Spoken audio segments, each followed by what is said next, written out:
Hello everybody. In this video I'm going to give you a quick or a brief introduction to electric motors. So keep in mind this is only going to be an overview of the electric motors. Typically electrical machinery is a full 3 to 4 credit course by itself where they talk about different electrical motors. So the whole presentation or this video is going to be divided into mainly 3 parts. Give an introduction to motors, I'll talk about some induction motors, and then finally I'll talk about DC motors. Quickly to the introduction. Motors, what they do, this is actually chapter 21 in the Mott et al. Book, Robert L. Mott. So motors convert electrical energy into mechanical energy. So all motors operate on the Lorentz force principle. The force is basically if there is a conductor in a magnetic field, as the current flows through it, it experiences a force. The same force, due to Newton's third law, acts on the magnet or the electromagnet as well. So you can have either the conductor moving because it gets attracted or moved due to the current through it, or you can have the magnet moving, which basically would experience an equal and opposite force. When we talk about motor, we normally think about it producing a rotational force or a rotational motion.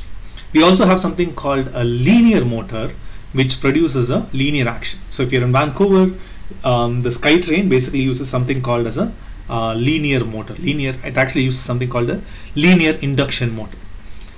Based on the voltage and the current and the mode of operation, we can basically classify these into DC motors. These are typically used in car alternators, which is actually a DC generator, computer fans. You have what's called as an alternating current motor. This is the most common type of motor that's used. There's something less commonly used called as a universal motor, which works both on AC and DC. We also have something called as a stepper motor, which is a special kind of a DC motor. It's driven by a special circuit to achieve a stepping action. If you're interested, look at figure 21.1 to look at the exploded view of a motor. I'm not really going to talk about the universal motor or the stepper motor in this case.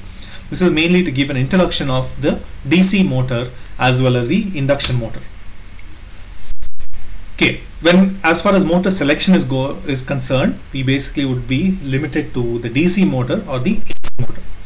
In AC motor, we have the option of going either with a single phase or a 3-phase motor. We also need to specify the operating voltage, and in the case of AC motor, we additionally would specify the frequency. We also have mechanical specifications, which would be the enclosure type. This would be decided based on the operating condition. So if it's going to be exposed to some kind of a liquid, it needs to be completely sealed. If the environment could potentially be having flammable substance, it would have to be sealed accordingly. These would be basically need to be decided based on the manufacturing and looking at the catalog for that corresponding motor. As far as the operational requirements are concerned, we would have a required power, speed, as well as operating torque. Quick note though, the power is actually torque times speed, so the 3 aren't completely independent. The other thing that's typically specified is the starting torque. So what happens is you need to accelerate some of the loads, so you might need a higher starting torque than the steady state or the normal operating torque. So if you're lifting a heavy vehicle or a heavy operation and there is a lot of inertia, you have to provide a larger starting torque. Then there is something called an expected load variation. So you might have the load changing maybe 1 or 2%. So in that case, we're interested to see how much the speed changes. This is also called as a speed regulation. The other thing is current limitation during starting as well as operation, and duty cycle as to how frequently the motor is going to be started and stopped. Based on these, we would typically select, or if you have fairly experienced, go grab hold of somebody who is fairly experienced and you give them these numbers, they will recommend a basic motor. The other thing is looking at the size of motor. So they've classified into 3 main subcategories. The first one is sub-fractional horsepower. This is typically 1 to 40 milli horsepower. Keep in mind 1 milli horsepower is 1,000th of an horsepower, so this corresponds to about 0.75 to 30 watts. We have something called as fractional horsepower, which is anywhere from 1/20 to 1 horsepower, which corresponds to 37 to about 746 watts. And then we have something called as integral horsepower, which ranges from 1 horsepower and anything larger. So that's going to be 0.75 kilowatts or larger. Next, I'm going to talk about induction motor. So what we talked so far is basically quick introduction to sizing and so on. So induction motor, there are two kinds of motors. The first one is called synchronous motor, which is not as commonly used when in mechanical application or for load application. So I'm not going to focus too much on that. The second thing to keep in mind is they typically operate in North America. We use an 110 volt 60 hertz. So this is what a motor is typically rated for. We mainly will be talking about something called as a three-phase motor. The advantage of three-phase compared to a single phase is that they are typically smaller for the same given voltage and power requirement.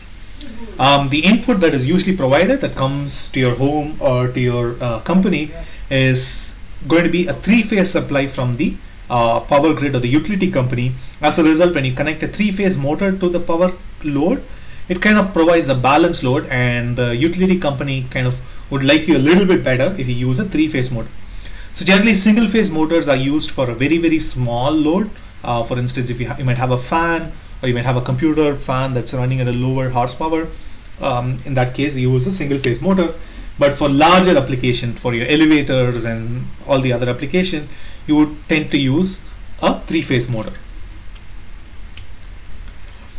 Generally, when you're looking, what do we mean by a three-phase motor? So if you look at an AC voltage, it basically looks like this. So you have the voltage, and this is the time. So this is the amplitude. So when we say it's 110 volts, that's basically the RMS value is 110 volts. And when you look at the, so this is going to be 60 hertz signal. So one cycle here corresponds to 1/60th of a second. So this is the amplitude, and this is what's called as a single phase. So it's a sinusoidal waveform. When you have three phases, each of them are kind of offset. So this is phase 1, this is the second phase, and this is the third phase. So since they are equally distributed about the 360 degree or the total distance between each phase is going to be separated by 120 degrees from the previous phase. So if you look at this point to this point, the distance in terms of angle is going to be 120 degrees. Basically from here to here is also 120 degrees, and from here to here, notice that this is the second peak of phase number 1. So from here to here is also going to be 120 degrees from here to here. So this figure is from figure 21.3 and 21.4 in Mott et al. So what happens is that when you have an AC voltage, it produces a rotating magnetic field inside the motor. So the rotating magnetic field basically produces the motor action, or rotates the motor component. When we have a motor, we have something called as a synchronous speed. This speed corresponds to the case if the motor field is rotating at the same frequency as the electrical field that's generated due to our AC voltage. The synchronous speed is given as Ns, is equal to 120 times the frequency of the input voltage divided by P, where P is the number of poles per phase of the motor. If you look at the book, table 21.2 gives the AC frequency for different motors. When we are looking at induction motors, what tends to happen is that the motor never runs at the synchronous speed. The reason is when the motor needs to run at the synchronous speed, it basically produces zero torque. So the motor always has something known as a slip, which is denoted by the letter S. The slip is defined as the ratio of the difference between the synchronous speed minus the actual speed divided by the synchronous speed. Typically, the motor operates at 95% of the synchronous speed, and this 5% difference is known as normal slip, and this usually denotes the full speed or the full load speed of the motor. So the principle of operation, so I recommend you can go through section 21.4 or look at Wikipedia article on induction motor. Generally, the motor consists of two parts. The first part is called a stator, which is a stationary part, and the other part is known as the rotor, which is the moving part. Both of them are made of soft iron or equivalent ferromagnetic material. So what happens is the stator typically has windings on wire. So this figure I have is from the Wikipedia article. So you can look at here. So this corresponds to the wire. So it's wound around this metal soft iron core. So what happens is when you pass a current through this wire, it actually produces a magnetic field. In the case of the induction motor, there is no physical connection between the rotor and the external wire or the external power supply. So what is actually going to happen is that this magnetic field actually induces a current in this rotor. So this induced magnetic field actually interacts with the stator field to produce the torque and rotation. Often, instead of having a wire connection in the rotor, what has happened is they usually use just an iron frame, and then the actual motor, or the actual rotor, looks like a cage, and this is called a squirrel cage motor. So again, this figure is from 21.6 from the Mott et al. Book. The motor are classified into based on the NEMA design into NEMA A through D based on the torque speed characteristic. So again, this is, you can read more about this in either the engineering toolbox link or look at the book for more detail. Essentially what is happening is you can characterize based on the size and how the windings are set. You can basically make sure that the speed torque characteristic is changed for the motor. So based on the design that they specify, you're going to have different speed torque characteristic. Generally design B and design A, the A is actually not shown, is kind of a general case motor. This is design D, actually has a soft characteristic. So that's what happens is you're going to have a lot of speed reduction when you try to load the motor. Really quick shout out to single phase motor. The single phase motor actually uses only one phase, and it needs a special starting mechanism, so it's not self-starting. And then for more detail, I refer you to section 21.7 in the book. AC motor, other information. So you have the frame type and enclosure type. So this can be found in section 21.8, and then table 21.3 gives you the frame size for standard motor. As far as the control of the motor goes, first we need to start the motor. Typically AC motors do not require any kind of special circuitry to start the motor, but what happens is if you have a very large motor, and so for instance if you're driving a sawmill or something, and then if you start it, what will happen is you might blow the fuse of the entire neighborhood or the entire city block. So in that case, we typically reduce the voltage of the motor when it starts. So in that case, you might need some kind of a special circuitry. For a single phase motor, they use capacitor and special starting coil because they have zero starting torque. So often we might need to reverse the motor. Three-phase motor can be reversed by simply switching two of the wire connections. You can basically pick any two, and then if you do that, the induction motor actually switches direction. The three-phase induction motor does. For a single phase motor, we have to stop the motor and reverse the phase and neutral. In that case, basically we can switch the connection. Motors typically need something called as an overload protection. The torque that the motor produces is proportional to the current that goes into the motor. So if you have a lot of load in the motor would be operating at a lower speed, and it will have a lot of current going into it, which will basically heat up the motor a lot. So you can potentially cause a lot of damage due to overheating. As a result, to avoid this kind of a heating problem, what is used is you can either use a fuse which would blow quickly, or they use bipolar strips or solid state relays to kind of disconnect the connection. There is a little bit of a problem when you use the fuse. So they have a saying that the $1,000 component actually breaks or overheats and fails in order to provide or protect your 10-cent fuse. So you need to make sure that the fuse that you select is actually good quality or matches the actual characteristic that you need for the motor, so it's fast enough that the motor itself doesn't fail. The other thing to keep in mind when you use fuse is that when the motor starts, it actually consumes a lot of current. So the fuse needs to be designed in such a way that it doesn't fail immediately when the motor is actually starting. So there is a little bit of there's a little bit of a devil in the detail, so you need to select appropriate motor fuses corresponding to motors. Often we also need variable speed motor drive. In the case of the AC motor, the most efficient or kind of a very good way of doing it is to actually convert this AC to rectify the AC into a DC, and then you actually invert this DC to an AC. The reason this is done is due to the availability of very high efficient electronic components. It actually makes more sense to actually do it this way. What is done is, once you have the DC signal, we actually use the inverter to generate the AC signal at an arbitrary frequency using pulse width modulation. So what is happening is, instead of driving our motor at 60 Hertz, we can drive it at any frequency you want. So this changes the synchronous speed, and based on the load and so on, the other characteristic, we can actually change the actual operating speed of the motor. Next, quick discussion on DC motors.